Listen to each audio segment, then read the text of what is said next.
Synopsis: my seemingly aloof and arrogant partner lowered himself to serve food to everyone just to get a bite for the other woman.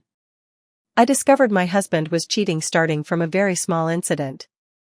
During a gathering with friends, the man who always maintained a calm and noble demeanor took the initiative to serve food to each person.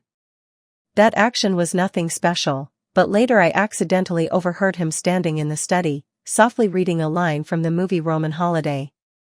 To shake your hand, I shook hands with everyone. Tukuk and I both come from a poor small county. Both of us have been the kind of people who buried ourselves in books since childhood. We relied on the almost brutal harshness of studying to pass the university entrance exam, gradually completing a 211 bachelor's degree and a 985 master's degree. After graduation, we both took the civil service exam, starting from basic positions, gradually putting down roots in this strange provincial city.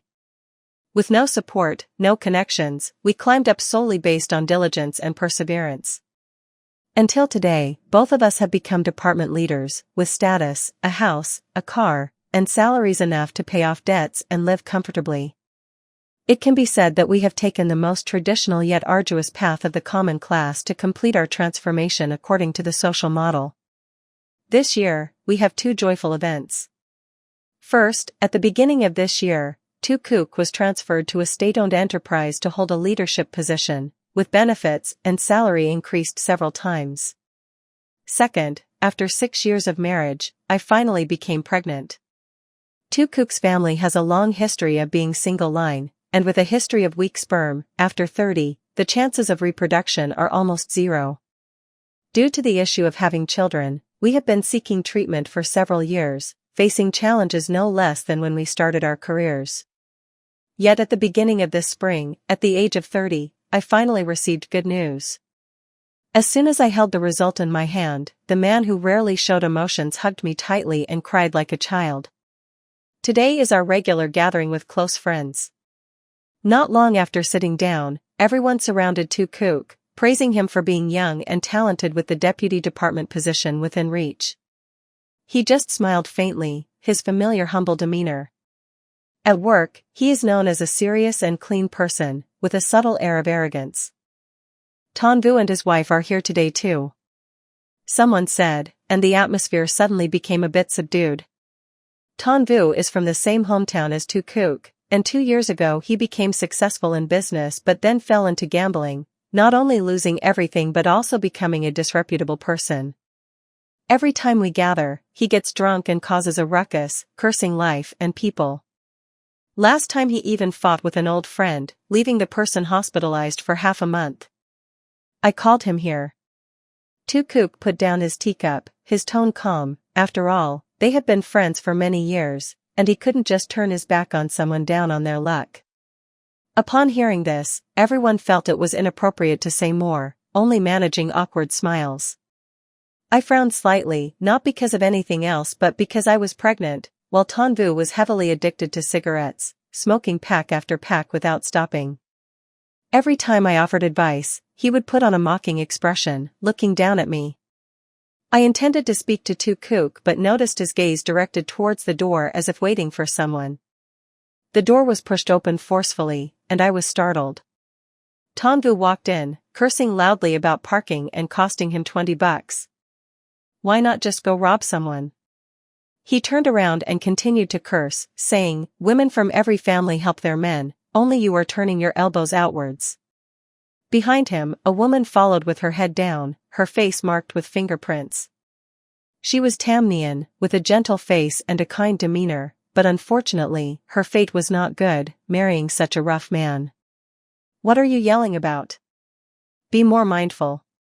Tukuk suddenly spoke in a deep voice, showing a rare displeasure. As soon as Tanvu saw him, his expression changed, and he smiled flatteringly. "Brother too, I'm sorry, I'm just hot-tempered, not paying attention to the situation. I'll punish myself later." After saying this, he sat down arrogantly, picked up chopsticks, and started eating peanuts, ignoring his wife still standing behind.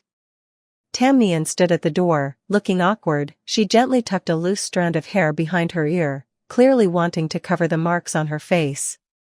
Everyone avoided eye contact, pretending not to see. I took a deep breath and said, Shen Yan, come sit down, the dishes will be served soon. She looked at me, smiled gratefully, and sat down next to Tanvu. Thank you, sister-in-law. After saying that, she glanced at me and then looked at Tukuk beside her, quietly thanking him. Tukuk's expression tightened slightly, and he didn't respond. At the party, Tanvu was drinking and cursing, chain-smoking with a face as red as a GAC fruit. Shen Yan peeled shrimp with one hand and poured wine for him with the other, hardly touching her food. I was about to tell her to eat something when Tukuk suddenly stood up and picked a piece of fish for Mr. Dam. The person sitting at the head of the table. Mr. Dam smiled.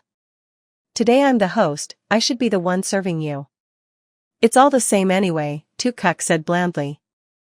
Then he continued to stand up and serve food to those sitting below, one person at a time, each getting a little.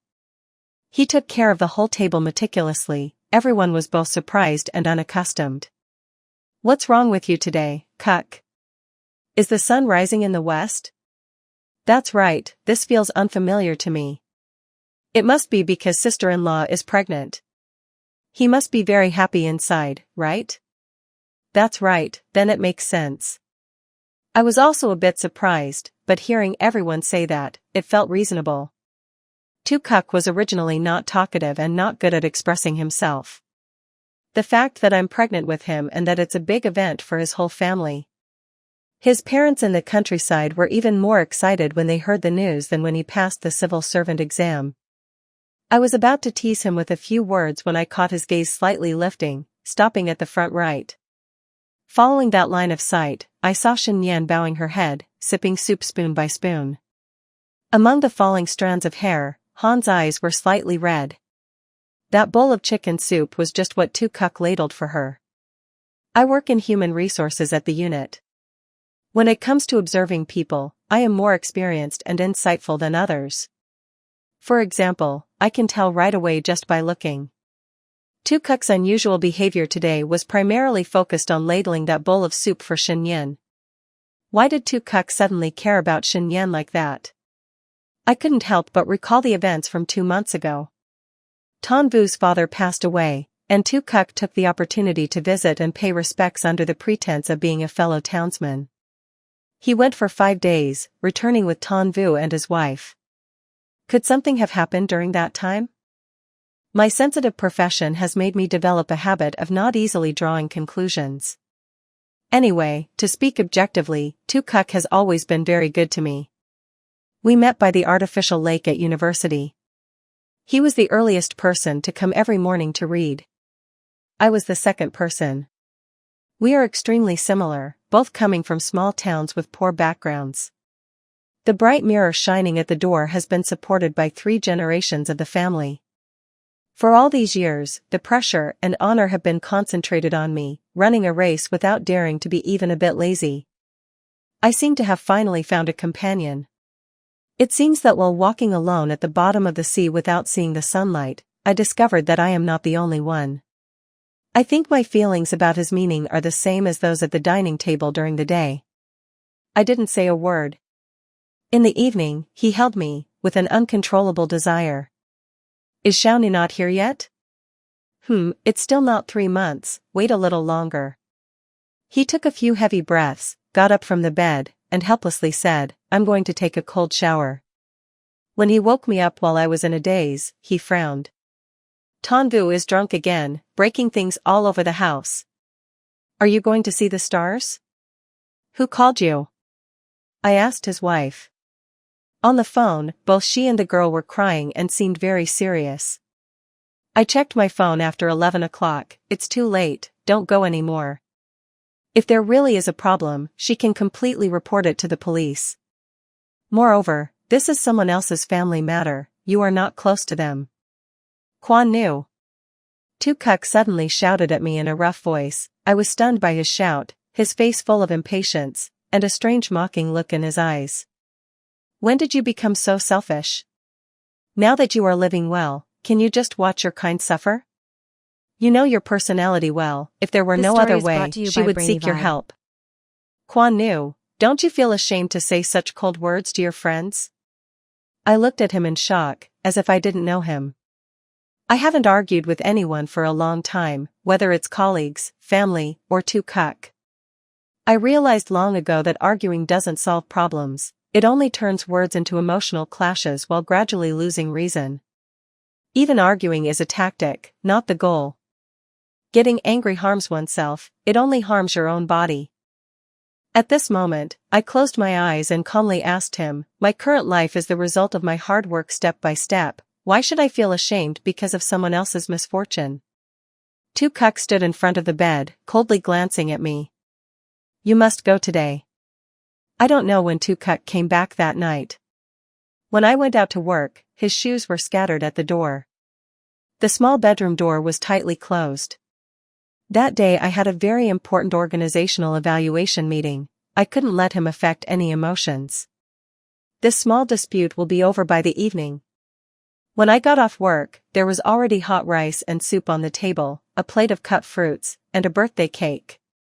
He brought out a bowl of soup, smiling as if nothing had happened. Just in time, wash your hands and eat, I made your favorite fish and soy sauce. I lowered my eyes, slowly placed my bag on the shelf by the door, and looked up with a smile. Happy birthday, he laughed heartily. 31 already, becoming an old man. While eating, he casually said, last night I went to scold Tanvu and then came back, afraid of disturbing you, so I slept in the next room. I nodded without saying anything. After finishing my meal and standing up, I remembered something and turned to him, saying, lately, I haven't been sleeping well, how about you sleep in the small room first? He was a bit taken aback. All right. After that, for a while, my life and Tukuk returned to calmness. I was busy with the interview process and onboarding new employees for the unit. He was busy launching the company's new project, seemingly as if nothing had ever happened. We are both more rational than emotional, and we consider the pros and cons in everything we do. I thought this might be the benefit of marrying a rational person, but I quickly realized I was wrong. Quan Van's younger brother suddenly called me. He is 6 years younger than me, just graduated with a master's degree, and is looking for a job. He rambled on about useless things before finally asking, Sister, how have you and brother-in-law been lately? I found it strange, if there's something, just say it directly. He hesitated and stammered, and a wave of anger gradually spread in my heart. Quan Van has been studying material technology for several years, and if he intends to stay in this city, he would almost certainly be accepted into the company that Tukuk manages 100%. But Quan Van said he was rejected in the interview round. The reason was that the higher-ups did not approve. Among the 8 students in my class who stayed in this city, only he was rejected, so he wondered if there was some other opinion from brother-in-law. Hang up the phone. After adjusting my emotions, I immediately called Tukuk. He didn't answer the phone. 10 minutes later, he called back. What aspect of Quan Van does not meet your company's recruitment criteria? I immediately opened my mouth to ask. He paused for 2 seconds on the other end of the line and slowly spoke. Ton, there's nothing about him that is unsuitable. Then why didn't he pass? Well, here's the thing. This time, the leadership wanted to hire someone with social experience, so there was a lack of one position. After comprehensive consideration, it was indeed he who proactively suggested removing Quan Van's name. He just took office not long ago, and right after he started, he hired his sister-in-law, which would definitely lead people to say he was engaging in nepotism. Ton, you should understand, you don't understand. I interrupted him before Quan Van studied this major. After he was transferred, even if he wasn't in charge, he would definitely get into that company, and there was basically no such thing as nepotism at all. Moreover, he said the leadership wanted to hire someone with social experience, so there was a lack of one position. You are the deputy general manager, isn't this something you proposed? Tukuk was silent for a few seconds, and his tone became colder. Quan Nu, you also work in human resources, I didn't expect you to be so immature at such a critical moment. In short, this matter has been finalized, it's not something you can change by making a fuss. He hung up the phone. I bent over, clutching my stomach, feeling sharp pains. When Quan Van applied to university, he aimed to get into a large state-owned enterprise in this field. I never expected that as his sister. Not only did I fail to help him achieve his life goals, but instead, this brother-in-law of mine held him back. I felt extremely uncomfortable inside. Kook and I have started a cold war, but his attitude this time seems unusually resolute, even disregarding my feelings as I am pregnant, showing no signs of compromise or softening. On the contrary, Quan Van comforted me, "Sister, don't blame your brother-in-law, he just joined the company and must be facing difficulties. You are still young, going to another company for training won't do any harm." 2 days later, while I was having lunch with colleagues outside, Tin Ko ran into Tamnian. She was having a meal with several men and women, speaking in a local accent, seemingly a gathering of fellow townspeople. Seeing me, she smiled and pursed her lips, leading a man over. "Sister-in-law, what a coincidence." I smiled and nodded. "Yes, what a coincidence." The man beside her smiled broadly at me. "Your aunt told me that you are the wife of the general manager, so I came over to say hello." "I am one of his subordinates." I politely asked. "Hello there. Which department are you in?" He smiled and said, "I'm part of this new recruitment batch, still interning. This time, thanks to the general manager. The company has never hired non-recent graduates before. Luckily my aunt asked him to make an exception, otherwise I wouldn't have had any chance." I lowered my eyes and stayed silent for a long time. Tamnian gently spoke, "Wait a moment, you and Tanvu should invite me and Kook, the 4 of us can have a meal together, okay?" The greasy layer on the soup bowl made it unappetizing and nauseating. I slowly raised my eyes and smiled, "Sure." At 10 p.m. when Kook walked in, I was leaning against the headboard reading a book. The organization was sharing good books. I chose the Tao Te Ching. He reached out and handed me a stack of money. Quan Van, who just graduated, had to rent a place outside. "This 5,000 is for you, consider it a little sponsorship from your brother-in-law." I glanced at the money in his hand. "No need." Kook frowned, paused for a few seconds, then said with some restraint. "Quan Nu, you surely aren't still calculating the interview matters, are you? You have a little power now, but because of this little power, every step is like walking on thin ice. Why can't you understand me?" I closed the book, meaning that no need meant Quan Van didn't need to rent a place, she had already bought a house. Kook was stunned, showing a look of surprise. "Bought a house already? Where did Quan Van get the money to buy a house? Your family only has a little pension from your parents. Wasn't it said before that they were hoping she would graduate and find a job?" I suddenly looked up and stared at him in silence. He suddenly made eye contact with me, realizing something, his expression slightly awkward. He cleared his throat and continued, "She is a master's degree holder, even if she doesn't get into this company, she can still find a job. 2, little Nu, we are husband and wife, the closest people in this world. You are still pregnant now, don't be angry with me over this little matter, okay? This money, you take it to give to her, how could she possibly have money to buy a house? Originally, she didn't have any, but I lent her 300,000, and now the housing prices are down, buying a small old apartment with a down payment is just enough." I slowly explained, my tone normal. "What are you saying?" Kook looked incredulous. "You lent her 300,000. Quan Nu, how could you make such a big decision without telling me until now? Quan Nu, how could you make such a big decision without telling me until now? Quan Nu, how could you make such a big decision without telling me until now? Quan Nu, how could you make such a big decision without telling me until now? Quan Nu, how could you make such a big decision without telling me until now?" I leaned back against the bed, tilting my head to look at him. "Kook, have you been working too hard lately? Why is your speech so unclear?" I clearly said it was a loan, not a gift. Moreover, this matter and the one 2 years ago when your sister divorced and you gave her 300,000 to buy a house, isn't that the same thing? His expression was unpleasant, so how could they be the same? Why wouldn't they be similar? Your sister was kicked out of her husband's house with nowhere to go, and after that, you asked for my opinion, and I agreed.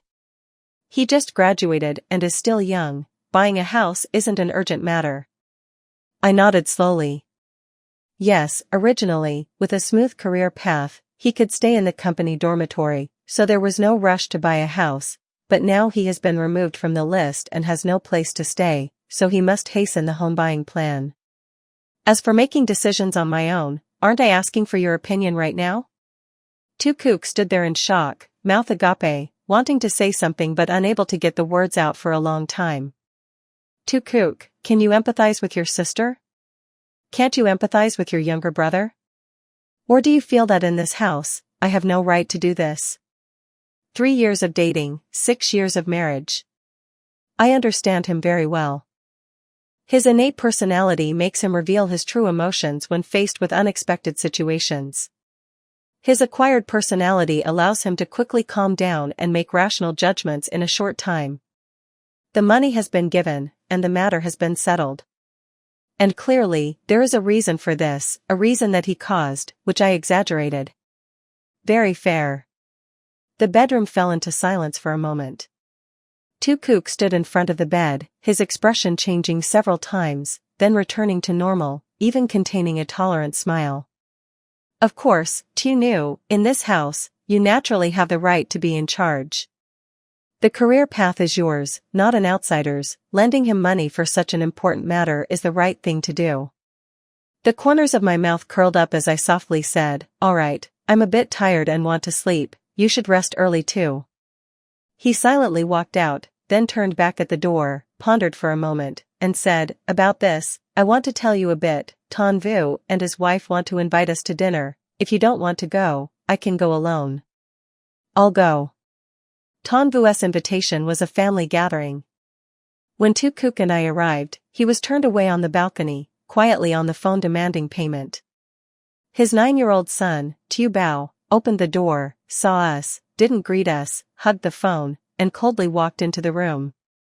Ton Vu, feeling frustrated, turned around and saw us, hurried over to greet us, while cursing Tam Nien, who was bringing hot soup from the kitchen, for not noticing the guests. Tam Nien trembled at the scolding, hot soup splashed onto her hand, instantly turning a large area red. Tukuk slammed the soup onto the table, gruffly saying, all right, I came to your house to eat, not to watch you scold women." Tam Nien bit her lip, forcing a smile. "I'm fine, he's just in a bad mood, letting him vent a few words won't cost me anything." Tukuk glanced at her hand, his expression darkening. I was a bit puzzled, not understanding why Tukuk cared so much about her hand. Tam Nien was a hardworking woman, busy inside and outside, preparing a full table of food. During the dinner, Tukuk seemed unable to hold back and lectured Ton Vu. "People serve you delicious food every day, don't live in comfort without knowing it, and absolutely don't resort to violence again. This is abuse. Do you know they can sue you?" Ton Vu nodded continuously while drinking. Tam Nien chuckled, come on, men work hard outside and face a lot of pressure, sometimes they can't help but lose control, and if he doesn't vent on his closest ones, who else can he vent on? I take care of him well at home every day, living well, everything will be fine." I was bowing my head to drink soup when I suddenly raised my head, not daring to believe my ears, and then I heard Tukuk beside me sigh softly, as if he couldn't hear. In that sigh was a sense of emotion. Ton Vu had drunk quite a bit, and at this moment, with a smug expression, he slurred, "Brother, although she isn't as capable as my sister-in-law, when it comes to serving others, my sister-in-law can't compare to her." On the bed, that made Ton Vu, who had drunk too much, go to sleep. Tukuk sternly shouted at him. Xin Nian's face turned bright red, embarrassed and unsure of what to say, and in her panic, she met Tukuk's gaze, awkwardly trying to find a topic to talk about. "Ah, Brother Kuk, I really have to thank you a lot for the distant cousin of mine. If it weren't for you, she would have remembered it wrong." Tukuk interrupted her with a more serious tone, his face tense. "How could I know your cousin? You've got it wrong." Xin Nian was stunned, showing a confused expression, seemingly not understanding why his attitude suddenly changed. The atmosphere suddenly became extremely quiet. I chuckled, opening my mouth to break the deadlock. Shen Yan, you not only have to thank him, but you should also thank me. After all, the position in the company that your cousin got was because Tu Kuk removed my brother's name from the list. As soon as those words were spoken, Shen Yan stared wide-eyed, and Tu Kuk's chopsticks froze in midair. On the way home, I didn't say a word. After entering the door, I went straight to the bedroom to pack my luggage. Tu Kuk sat alone in the living room for a while before slowly walking in with heavy steps. He stood at the door, his voice dropping. Guan Nu, there is a misunderstanding in this matter. I hope you don't get agitated and let me explain first. He assured that every word he was about to say was the truth. I said nothing and didn't look at him, folding clothes at a steady pace. He admitted that he had personal motives in the matter. Having just been transferred to the company, with so many eyes on him, he had to be careful with every step. But if he arrived just as his sister-in-law entered the company, those who knew the inside story wouldn't say anything, but what about those who didn't know or simply didn't care about the details? They would only seize the result and make a big deal out of it, so his personal motives were to fundamentally extinguish this possibility to avoid being cornered. As for that distant relative of Shen Yan, it was purely coincidental. Since the position was vacant, it might as well be filled, and he thought it better to go with the flow. Of course, this position was in high demand. Why give it to Shen Yan? Because he really empathized with her. At this point, his voice suddenly became heavy. That time when he went back to the countryside with her and her husband, he saw Tan Vu with his own eyes. Tan Vu's mother would curse and even hit her at the slightest provocation. 2. He remembered his sister. I zipped up the suitcase, preparing to push it out. Tu Kuk tightly grasped my hand. Xiao Nu, can you not get agitated? He admitted that he let Guan Yin suffer grievances, so you lent him money. He didn't argue about it, did he? After all these years of feelings, and with you being pregnant, are you really going to sentence him to death over this one thing? He said this, his voice choked, and his eyes were also reddened. Except for that pregnancy, I hadn't seen him so agitated in many years. I slowly pulled my hand away, my voice still calm and undisturbed as before. I'm going for training. He looked at me with red-rimmed eyes, examining my expression, trying to gauge the truth in my words. Training? Didn't you say you wouldn't participate in any training after getting pregnant? Why do you suddenly want to go this time? People's thoughts always change, and now I want to participate. I looked at him blankly. I looked at him blankly. I looked at him blankly. I looked at him blankly. I looked at him blankly. I drove myself to the guest house of my old school to check in and get my room. The training conference lasting 4 days has begun. On the first day, I received 9 phone calls and over 10 messages reminding me through WeChat. I didn't hear a thing and didn't reply to any messages. On the second day, he texted saying that Quan Van's house purchase still needed renovations. He happened to have a bonus of 50,000 that could be used for funding, and the money has already been transferred to Quan Van. I still didn't reply. On the third day, he said that his cousin Sa of Tam Nian was advised to withdraw due to failing the internship assessment, and he was arranging to notify the eliminated staff about their positions. On the fourth day, he asked if I needed him to pick me up. I said yes. After Quan Van took office, he specifically came to find me once. My sister and I have a very good relationship. When he was 5 or 6 years old, he knew when I was being bullied by older students, crying and standing in front of me, saying, "Sister, you go ahead first." He was very worried about me this time. "Sister, did you have a fight with your brother-in-law?" I shook my head. "No, you know that I am not good at arguing." He frowned. "But why did your brother-in-law suddenly change his mind? He even took the initiative to give you money. I feel uneasy about it." "Sister, if it affects your relationship because of me, I would rather not have this job." I patted his head. "Silly boy. What's there to feel uneasy about? What you have is what you should have had all along. Now it's just everything returning to its original state. And that money, just consider it as compensation. It's very normal." Quan Van said seriously, "Sister, don't worry, I will definitely return that money to you. I won't let anyone say you're a crazy person helping your brother." I laughed. "But what exactly did you do? Your brother-in-law is not the kind of person who easily changes his mind." I spoke to him gently. "There are many ways to solve a problem, it doesn't have to be a big fuss and tear things apart. A black cat or a white cat that catches a mouse is a good cat, right?" A month passed and my life with Tukuk didn't change at all. In fact, from beginning to end, we didn't fall out over this matter. All expressions of disagreement were kept within the framework and rhythm of daily life. It seemed that a problem appeared and then disappeared casually. Tukuk reduced contact with Tan Vu and seemed to suddenly cut off communication with the couple. He got off work on time every day, taking good care of my pregnancy. In the past 3 months, my appetite has improved significantly. He started seriously studying my daily menu. The days seemed happy and peaceful, except for 2 small matters. The first matter was that I found a receipt from a jewelry store worth 28.88 yuan in his jacket pocket. I took a photo and went to that store. I took a photo and went to that store. I took a photo and went to that store. I took a photo and went to that store. I took a photo and went to that store. I took a photo and went to that store. The staff looked at the photo I provided, which was a gold bracelet. "I remember your husband," he said when he bought it, that he wanted to surprise his wife. The two of them are really happy. The second incident happened last week. My car had a little problem at the 4S shop for repairs. These days have all been about picking me up and dropping me off. It was pouring rain that day. I waited for him at the intersection for 40 minutes, and when I called him, it was always busy. By the time he drove up, half of me was soaked.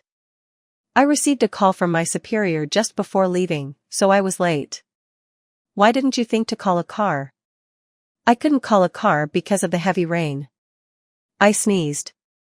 "But yesterday when I went to buy pastries at my friend's bakery, my friend told me that on that rainy day, your husband's car was parked in front of my shop for almost an hour. I thought there was no one in the car. As a result, the car suddenly started and drove away. It turned out the person was sitting inside making a phone call." I was stunned. "What time was that?" "Around 5 or 6 p.m. I turned to look towards the shop. "This place is just around the corner from the intersection where I was waiting for him." This also means that on that day, while I waited for him for 40 minutes in the heavy rain and wind, he was just around the corner from me, sitting in the car making a phone call. Was there something urgent that he couldn't even drive a little bit forward? That night, I heard him watching a game in the study, mumbling a line, "To shake your hand." I shook hands with everyone. When he said this, he squinted his eyes slightly, and there was an unusual expression on his face that was hard to describe. I remembered the Wednesday training at my old school. That day, I went to the artificial lake and stood there in a daze for a long time. Looking at the shimmering surface of the lake, I hesitated. In the middle of this, I received a call from my mother. "Xiaonu, my leg hurts, I can't take care of the child. You need to keep a good mood while pregnant, eat as much as you can, remember it's all for the children." As soon as my mother hung up, my mother-in-law's call came in. "Xiaonu, you need to nourish your body now, your father and I are preparing to take care of you. What do you want to eat? I'll prepare it in advance." At the same time, as if prearranged, Suka messaged me on WeChat asking if I needed him to come pick me up. I scrolled through each WeChat message, caressing my belly before leaving the artificial lake, replying to Suka that he indeed had his strengths. He was smart, honest, hardworking, willing to persevere for his goals, and importantly, he had a bright future. This point was extremely important. As for his shortcomings, I once thought they mainly stemmed from his innate personality, such as being selfish, impulsive, and vain, but this is human nature. I have it too. As long as I can manage it rationally, it shouldn't be enough to hinder life. But right now, I feel like I might need to consider another layer. After all, the environment has changed. He is standing at a height he has never reached before. New environments give rise to new problems. New problems require new solutions. Life is like crossing a river by feeling the stones. I just didn't expect the twists and grandeur of fate to unfold in such an unimaginable way. Caught off guard, with fierce momentum. A day before taking the car back, I had a meeting at the City Women's Association. Since the meeting ended early, I took a taxi home. As the car drove up the overpass, a loud crash suddenly echoed from behind. The car was hit hard, lost control, spun several times, and then crashed straight into a bridge pillar before coming to a stop. In that moment, my mind went blank. I only felt the vehicle tilt violently before I passed out. Amidst the dizziness, I heard chaotic noises. I opened my eyes slightly. The scene in front of me was blurry, with vehicles scattered everywhere, and the car I was in was the most damaged. My lower abdomen began to ache persistently. Each wave of pain made my heart freeze. In the midst of panic, the sound of an ambulance siren rang out. Through the broken glass, I saw the driver speaking urgently with the medical staff, pointing towards me. Just as I sighed in relief, I suddenly saw a familiar figure, Tukuk. He stepped forward to block the medical staff. With a serious face, his voice was thunderous, not allowing anyone to refute. "Save the child first, I beg you to save the child first." Behind him, Tamnian was holding a child in her arms, her face pale. The child was crying hoarsely, with blood on his calves. When I woke up, I was in the hospital room. The doctor said gently, "You were wearing a seatbelt, so your life is not in danger, just soft tissue injuries on your forehead." Waking up is good, but what about me? I hurriedly asked, my hand instinctively resting on my abdomen. "The fetus is still being monitored, and there are currently no signs of danger." I was silent for a few seconds before asking again, "Did all the injured from the accident come here?" "Yes," the doctor replied as he left. I quietly got out of bed, walked down the hospital corridor, room by room, finally stopping in front of the last room at the end of the hall. Inside, Xiaobao was lying on the bed, one leg in a cast, soundly asleep. Tamnian sat by the bed, wiping her tears while sobbing. "Brother Kuk, thank goodness you were here today, otherwise, I really wouldn't know what to do." Tukuk stood by the bed, his expression restrained. He reached out to touch her head, then suddenly seemed to remember something. His hand froze in midair. Tamnian looked up, catching that gesture, her cheeks flushed. After a moment, her voice trembled as she spoke. "Brother Kuk, you've been so good to me, I really don't know how to repay you." Tukuk pursed his lips. "What are you being so polite for? We're all acquaintances, helping each other is the right thing to do." Tamnian lowered her head, revealing her slender white neck, her voice softening like water. "That's not it, no one has ever treated me this well. That day, I just asked you if you could help my nephew. I didn't expect you to agree right away. I never thought you would put me before your sister-in-law. I know that's not right, but I'm really touched." Tukuk remained silent. "That time it was raining heavily, I was just a little scared, and you stopped driving, staying to comfort me for over an hour. And today, when this happened, I didn't know who to call, so I called you, and I didn't expect you to come so quickly. I've had a hard life since I was little, in a family that values boys over girls, and after getting married, I was beaten and scolded. For the first time in my life, someone stood up to protect me." She spoke while holding Tukuk's hand against her cheek. Tukuk did not pull his hand away. "Brother Kuk," her voice trembled. "Actually, I've always remembered the evening 2 months ago. We were on our way from Tanvu's hometown to the district. Tanvu was sound asleep in the passenger seat, and we were squeezed by the luggage with no space, so we had to sit close to each other. I could tell immediately with just one look, he was very uncomfortable. I knew my sister-in-law was pregnant, and he definitely hadn't done it for a long time, so I reached out my hand.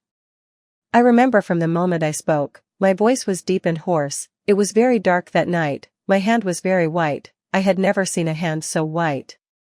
Tamnian blushed and lowered her head. "I only helped him once, yet he treated me so well, I truly felt guilty inside." Tukuk was silent for a moment, his voice hoarse, much more than before. This story is brought to you by When Brainy. my in-laws called me, I had just been pushed out of the operating room. Hearing that I had an accident, they immediately took a train to the hospital. Seeing me lying on the bed, my face pale, my mother-in-law trembled so much she couldn't stand. My child, the baby, I burst into tears. Mom and Dad, my child is no longer here. The doctor said if we had arrived 5 minutes earlier, the baby could have been saved. But the ambulance was blocked by someone else. They robbed my parents of the time to save their grandchild. My father-in-law was so angry he trembled, his eyes red as he shouted. Who is it? Who killed my grandchild? I will make them pay with their lives.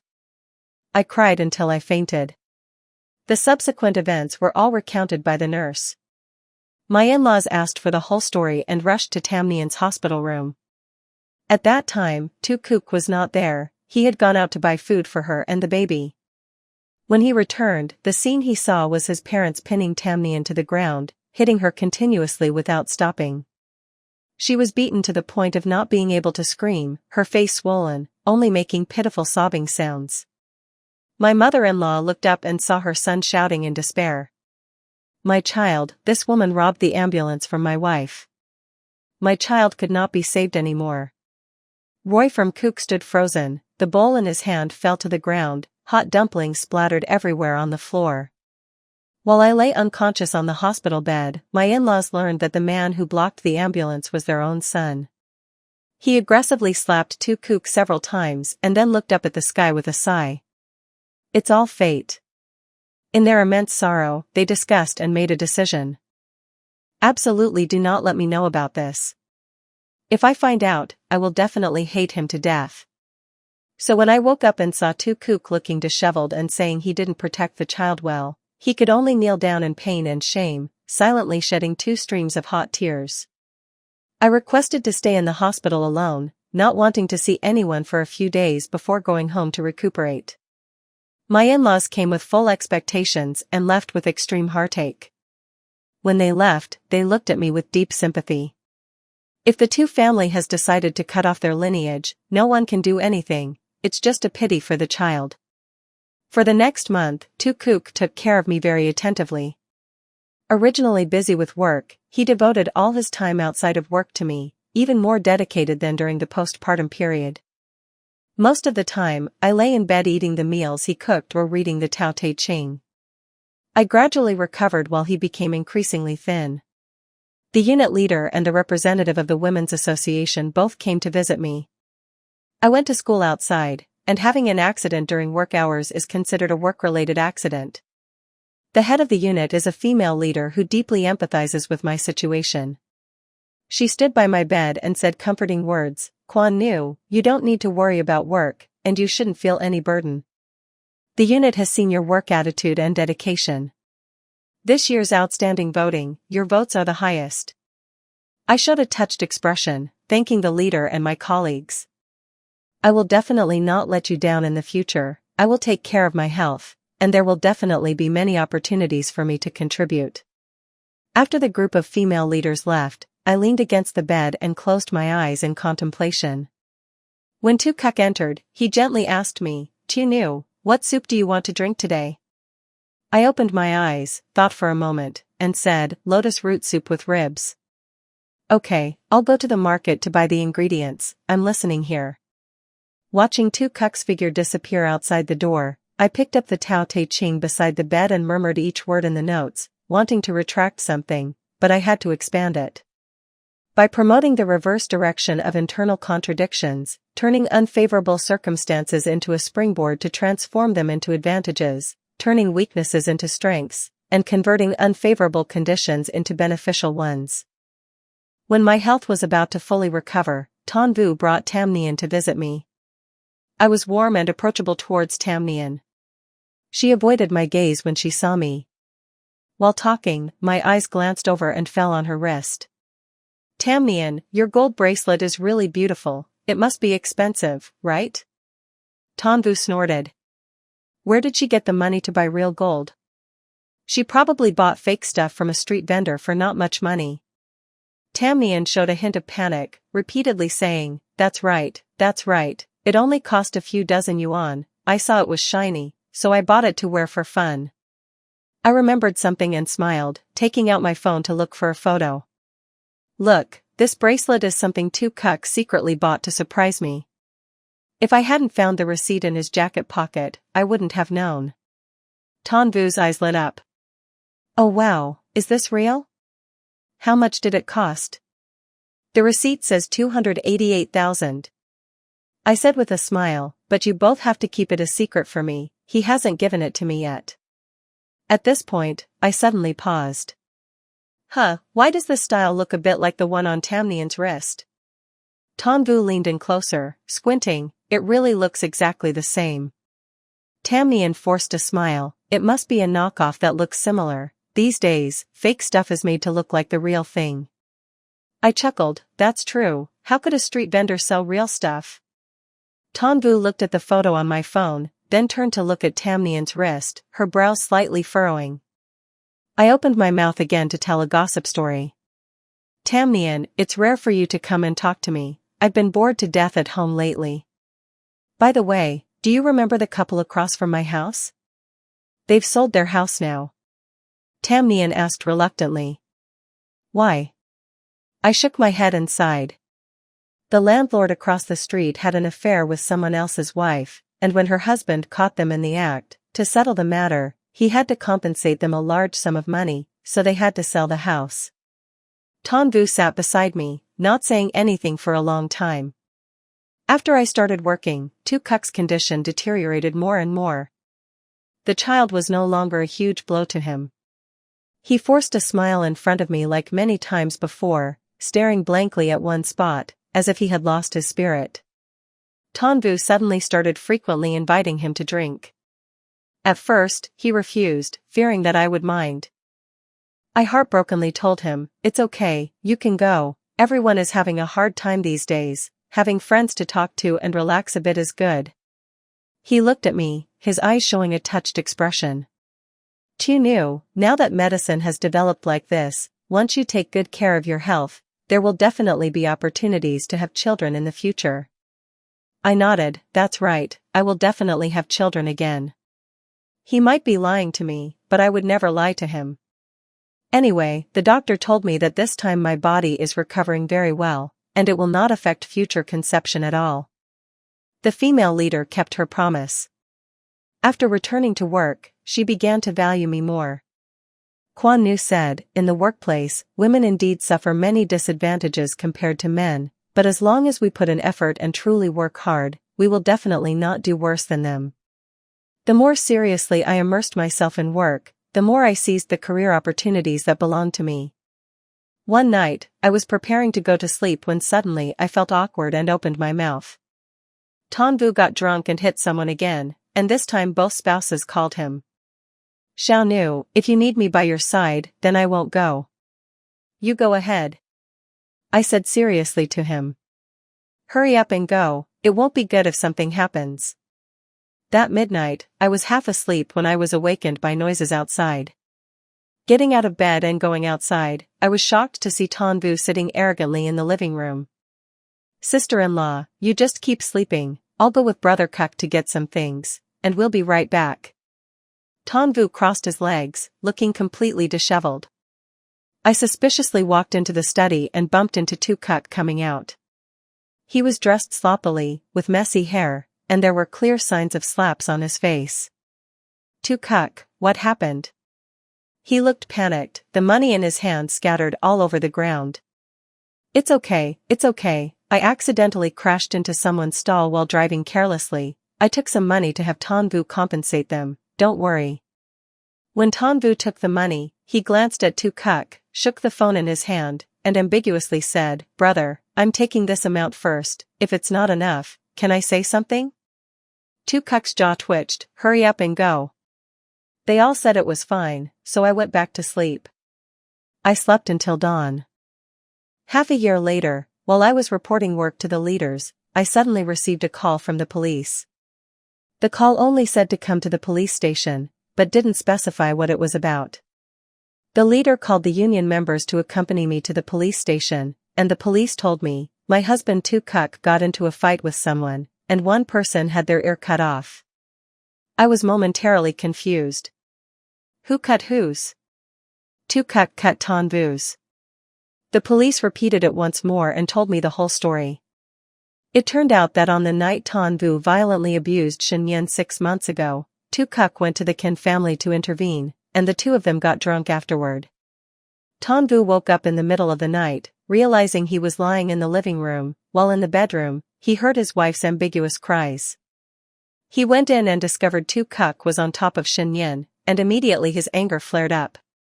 He rushed in and dragged the two people who were oblivious to the situation out, pressing Tu Kuk to the ground and beating him up. To silence Ton Vu, Tu Kuk had to agree to give Ton Vu some money.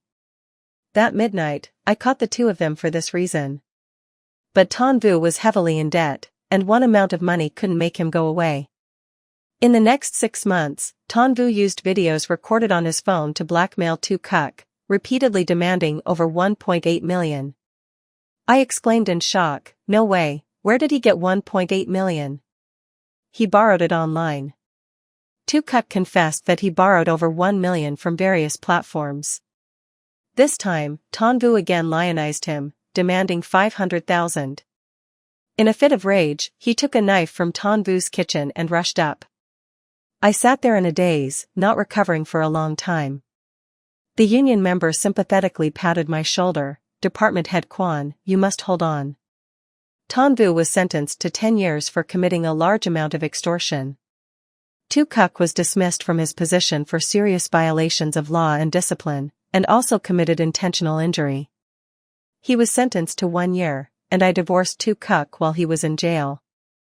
I didn't know about those loans, so the debts had nothing to do with me. On the day of signing the divorce agreement, I met him for the first time after months of separation. He is shockingly thin, seemingly transformed into a different person, without the dramatic crying I had imagined.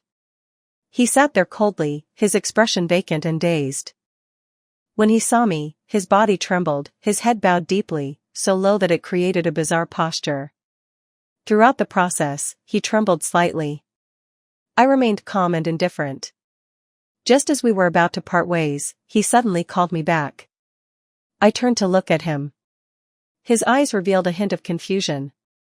"Tell me, why is human fate so strange?" Clearly not long ago, he was standing tall, full of ambition. How could he suddenly become like this? "Quan Nu, tell me why this is happening?" I calmly stared at him. "Tu Kuk, have you forgotten your original intentions, forgotten the way? Every step you've taken to get here was your own choice. Don't you truly understand your heart?" Returning to the unit, my colleagues congratulated me, saying my application had been approved for practical training. 2 months ago, due to the commotion surrounding Tu Kuk, I earnestly asked my leader to express my desire to change my work environment for a while, hoping for an opportunity to train at the district level. I took steady steps, preparing to find my leader to express my gratitude. On the way, I received a video call from the doctor. After that surgery for my body to recover quickly, I often sought her advice and gradually became friends. After returning from the accident, I was transferred to a special room for further observation. The results of the in-depth examination left the doctor silent. The fetus showed signs of severe congenital defects. Even if kept, the chances of survival are extremely low, and even if born, it would be very difficult to ensure a normal life afterward.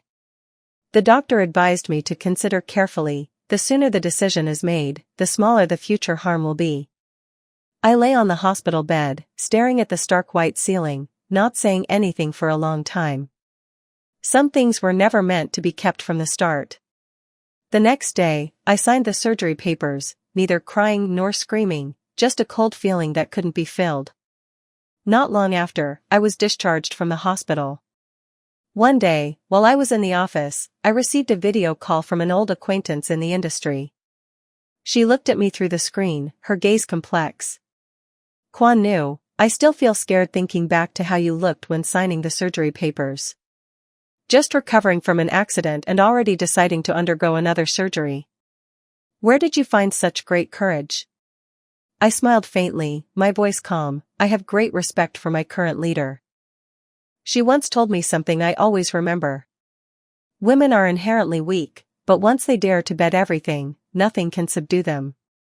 As the call ended, I turned around to see the female leader standing right outside the meeting room. She stood there, her gaze calm, as if she had heard everything. I was slightly taken aback, my spine instinctively straightened. She looked at me for a few seconds before stepping in, her tone even. "I heard you were looking for me. I was just about to look for you." I nodded. "Yes, leader, the transfer decision has been approved. I intended to come thank you." She looked at me, her gaze deep and calm, then she smiled faintly. "Quan Nu, I was a bit worried before, afraid that you wouldn't be able to handle the pressure this time, but now it seems I can rest easy." She paused for a moment, her voice dropping but full of certainty. "Do well in these 2 years. When you return, I will assign you a greater responsibility." I suppressed the emotions rising in my throat, nodded seriously, and assured the leader to be at ease. In the epilogue from the moment of release, Tu Kuk stood outside the iron gate. "I have divorced Tan Vu already. You have sacrificed so much for me. I am willing to follow you, serving you for a lifetime." She looked at him with tear-filled eyes, weakly. Tu Kuk stared at her for 2 seconds, then suddenly bolted away, running very fast and strong, as if being chased by a ghost. After many hardships, he managed to get Quan Nu's current phone number. Yes, he wanted to try to rekindle the old relationship with Quan Nu. A year in prison, he often thought of Quan Nu, nostalgically recalling every little moment of life with her.